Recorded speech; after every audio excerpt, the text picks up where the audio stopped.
High, this is me आचल आणि आज मी माझ्या फ्रेंडसोबत चालली आहे माझ्या कॉलेजला. आता आमच्या कॉलेजला जाण्यासाठी आम्हाला एक लाँग ड्राईव्ह करूनच जावं लागतं.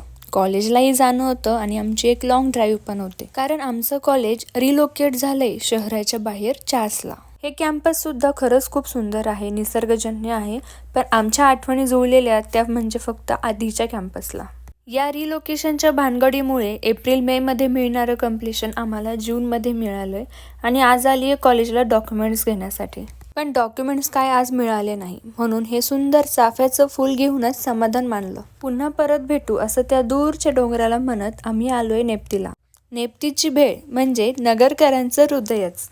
नुकत्याच जन्मलेल्या बाळाला आपण जसं घेतो तेवढ्याच आल्हादपणे तिने भेळला घेतले. ही भेळ पाहिल्यानंतर कुणी भेळ खाण्यासाठी नकार देईल इज इम्पॉसिबल. ज्याला भेळ आवडत नाही तो सुद्धा तुटून पडेल अशी चव आहे याची. जरा हा कॅटवॉक पाहिला आणि नंतर चहा घेऊन दोघीही निघालो परत. चहा हेच अंतिम सत्य आहे आयुष्याचं.